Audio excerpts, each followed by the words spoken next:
Guys, and welcome back to my channel Gain Knowledge with Mehak. Today I'm here to present you the chapter first of class 12th English book Flamingo का पहला chapter The Last Lesson by Alphonse Daudet. तो आज हम इसका NCERT explanation पढ़ेंगे book से. इस story में जो ये स्टोरी है ये उस टाइम की स्टोरी है जब फ्रांस और प्रशिया के बीच में वॉर हो रहा था और जो फ्रांस है वो प्रशिया से हार गया था. कुछ फ्रांस डिस्ट्रिक्ट से जैसे एल्सेक और लॉरेन वो प्रशिया के हाथों में चले गए थे. तो हम स्टोरी स्टार्ट करते हैं. I started for school very let that morning. उस सुबह में बहुत लेट स्कूल के लिए बहुत लेट तैयार हुआ था और मैं बहुत ग्रेट ड्रेड में था. किस चीज़ के ड्रेड में था? स्कोल्डिंग के ड्रेड में था, डांट खाने के ड्रेड में था, क्योंकि एम हैमल ने क्वेश्चंस दिए थे पार्टिसिपल्स पर, मुझे उसका एक वर्ड भी नहीं आता था. एक मोमेंट के लिए मैंने सोचा कि मैं बाहर चला जाता हूँ और सारा दिन बाहर बिताता हूँ स्कूल से बाहर. लेकिन उस दिन बाहर बहुत ज़्यादा गर्मी थी, बहुत ज़्यादा ब्राइट था, बर्ड्स अपनी एजेस पे चिरपिंग कर रहे थे और जो बैकफील्ड था वहाँ पे प्रशियन जो सोल्जर्स थे वो ड्रिलिंग कर रहे थे. तो मैंने सोचा इनसे अच्छा तो मैं क्या करूँ, पार्टिसिपल्स से सुना दूँ. इसलिए मैंने अपने उस जो बाहर जाने का आइडिया था उसे रेजिस्ट किया. रेजिस्ट मतलब क्या किया, विरोध किया और मैं स्कूल के लिए भाग गया. जब मैं टाउन हॉल से जा रहा था वहां पे बहुत ज्यादा भीड़ थी. किसके सामने भीड़ थी? बुलेटिन बोर्ड के सामने. लास्ट 2 ईयर से बुलेटिन बोर्ड पे सिर्फ बैड न्यूज़ेस आ रही थी, जैसे लॉस्ट बैटल हो गए या फिर कमांडिंग ऑफिसर्स के ड्राफ्ट या ऑर्डर. मैंने वहां बिना रुके मैंने सोच लिया कि यही न्यूज़ेस होगी और क्या हो सकता है, क्योंकि पिछले 2 सालों से यही न्यूज़ेस आ रही हैं. देन मैं बहुत तेज भागा, जितना मैं भाग सकता था. एक वॉचर यानी एक ब्लैकस्मिथ था जिसका नाम था वॉचर.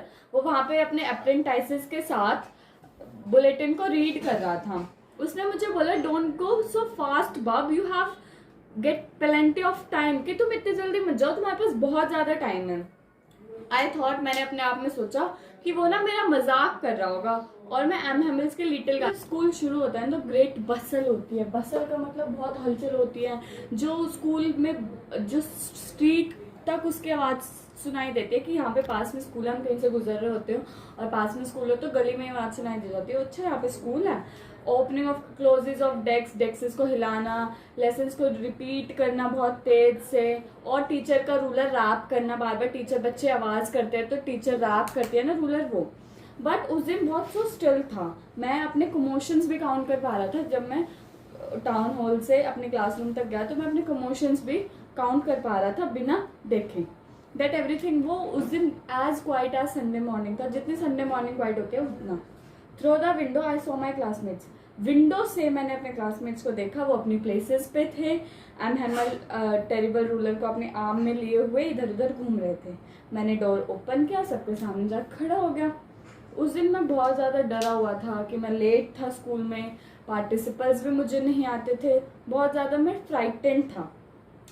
बट नथिंग हैपेंड, लेकिन कुछ नहीं हुआ. एम हैमल ने मुझे प्यार से बोला, go to your place quickly Franz, we were beginning without you, कि हम तुम्हारे बिना ही शुरुआत कर देते. और ये आई का वो आगे यहाँ पे आई मतलब फ्रांस चल रहा है.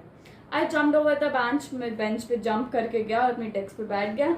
Not till then when I had got a little over, जब तक मैं इतनी मतलब मैं डरा जो हुआ था वो जब तक भी कम नहीं हुआ. Did I see our teacher, मैंने अपने टीचर को देखा. वो बहुत ब्यूटीफुल ग्रीन कोट पहने हुए थे, उनकी फ्रिल्ड कलर की फ्रिल्ड शर्ट थी, यहाँ पे फ्रिलिंग होती है वो वाली शर्ट, और लिटिल ब्लैक कैप थी, एम्ब्रॉयडर्ड थी, जो वो कभी इंस्पेक्शन या फिर प्राइज डे पे पहनते, उसके सिवा नहीं पहनते. बिसाइड ऑल जो पूरा स्कूल था वो बहुत ही ज्यादा स्ट्रेंज और सोलम लग रहा था. स्ट्रेंज मतलब अजनबी, अजनबा सा, और सोलम मतलब गंभीर, बहुत ज्यादा गंभीर लग रहा था. जो थिंग सबसे ज्यादा मुझे सरप्राइज्ड उन चीजों ने किया, जो बैक बेंचेस हमेशा खाली रहती है, आज वहाँ पे गांव के लोग बैठे हैं. ओल्ड होजर बैठा है जिसकी 3 कॉर्नर्ड हैट है, एक फॉर्मर मेयर बैठा है, फॉर्मर पोस्ट मास्टर बैठा है और कुछ और लोग बैठे हैं. एवरीबडी लुक्स है, लेकिन सब बहुत ज़्यादा दुखी लग रही हैं. और उनकी जो ओल्ड हॉजर है वो अपना पुराना वो लेके आया ओल्ड प्राइमर, थम्स पे एजेस पे, वो अपने घुटनों पे बैठा है अपने स्पेक्टिकल्स को लिए हुए। जब मैंने ये सब जब कहा M Hamel mounted his chair, M Hamel ने अपने चेयर को खिसकाया और बहुत ही धीमी आवाज में बोला, my children this is my last lesson, कि ये मेरा लास्ट लेसन है जो मैं तुम्हें दूंगा। बर्लिन से ऑर्डर आए हैं कि एल्सैक और लॉरेंस के स्कूल में से जर्मन पढ़ाई जाएगी और तुम्हारे नए मास्टर कल आ जाएंगे। ये तुम्हारा फ्रांस का लास्ट लेसन है और तुम अटेंटिव हो जाओ, बहुत ज्यादा ध्यान दो इस पे। एकदम उसके कानों में ये आवाज थंडर क्लैप की तरह झटका लगा उसे कि क्या हो गया ये, इसलिए टाउन हॉल में इतनी ज्यादा भीड़ थी। ये मेरा फ्रेंच का लास्ट लेसन है और मैं तो अभी तक ढंग से लिखना ही नहीं सीखा, मैंने तो कभी ध्यान से लर्न ही नहीं किया और मुझे यहीं रुकना होगा। तो उसने बहुत ज़्यादा सॉरी फील किया कि मैंने अपने लेसन्स को याद नहीं किया, मैं सिर्फ बर्ड के अंडे देखता रहता था जो सार पे थे, और मेरी बुक जो मुझे नॉनसेंस लगती थी, इतनी हैवी लगती थी कैरी करने में, मेरी ग्रामर, मेरी हिस्ट्री, मेरे पुराने दोस्त, मैं उन्हें गिव अप नहीं कर सकता। और एम हेमल भले ही I should never see him again, मैं उसे दोबारा नहीं देखना चाहता था। वो बहुत ज़्यादा गुस्सा करते थे, बहुत ज़्यादा स्ट्रिक्ट थे, लेकिन मैं उनके रूलर और उनके क्रैंकी वेव्स को मैं भूल नहीं पाऊंगा। Poor man, it was honour of this last lesson that he had put. ये बेचारा हमें लास्ट लेसन दे रहा है अपने संडे फाइन क्लोथ्स में। अब मैं समझा कि ओल्ड मैन विलेजेस के जो ओल्ड मैन है वो पीछे क्यों बैठे हैं, क्योंकि वो सॉरी फील कर रहे हैं कि अब वो स्कूल नहीं गए। उनका ये वे है थैंक करने का अपने मास्टर को कि 40 इयर्स की फेथफुल सर्विसेज को वो क्या कर रहे हैं, थैंकिंग कर रहे हैं और रिस्पेक्ट शो कर रहे हैं कंट्री के लिए। वही जब मैं ये सब सोच रहा था तो मेरा नाम पुकारा गया, मेरी बारी थी रिसाइट करने की। What would I not have been able to dreadful rule of participle, और मुझे तो पार्टिसिपल का कोई रूल आता ही नहीं है, वेरी लाउड और क्लियर, बिना किसी मिस्टेक के।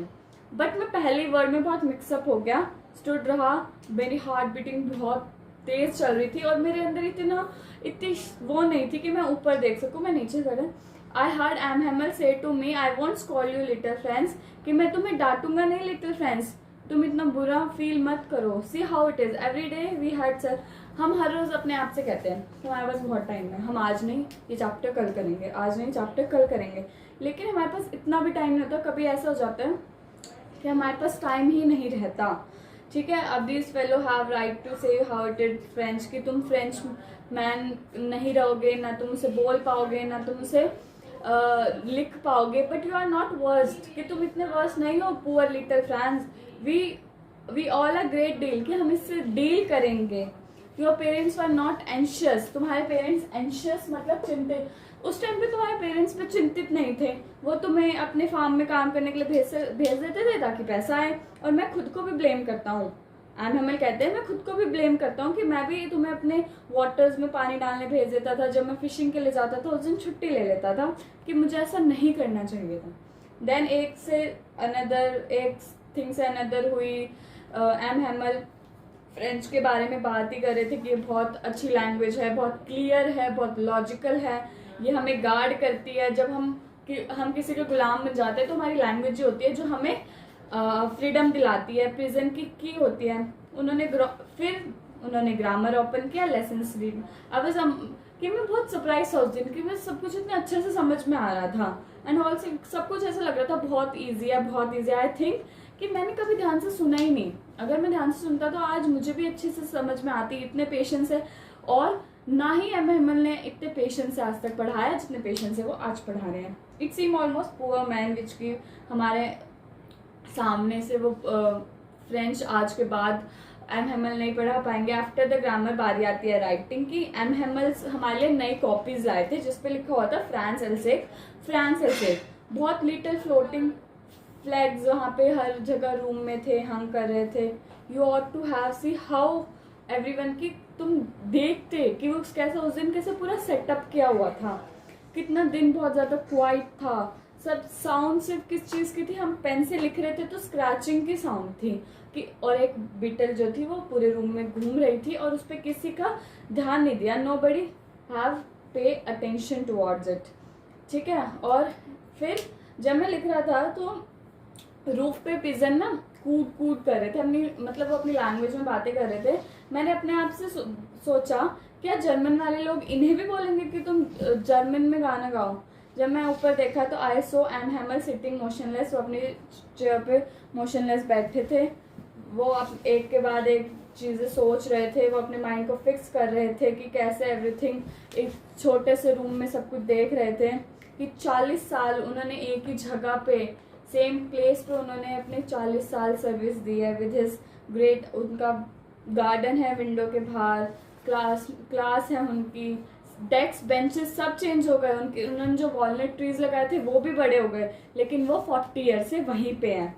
कितना दिल टूटा होगा उनका जब वो जा रहे थे। उनकी सिस्टर की रूम से पैक की, उनके पैक ट्रंक्स जो थे वो पैक हो गए थे, उनकी सिस्टर आ गई और उन्हें कल ही कंट्री से लीव करना था, निकलना था। But he had the courage to hear every lesson, लेकिन उनके अंदर इतना करेज था कि उन्होंने पूरी क्लास से लेसन को सुने। आफ्टर द राइटिंग हमने हिस्ट्री का लेसन पढ़ा जिसमें बेबी स्टार्टेड बा बी बू बू, ये समथिंग है। Down there at the back of the room old Hauser ने अपने स्पेक्टिकल्स निकाले, प्राइमर को दोनों हाथों से पकड़ा और उनके सामने लेटर्स को स्पेल किया, सुनाया। You could see that too was crying.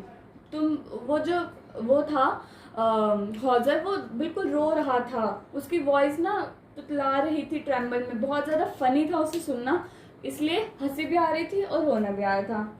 O well I remember it the last lesson, कि कैसे मैं ये वो करूँ कि ये मेरा लास्ट लेसन है।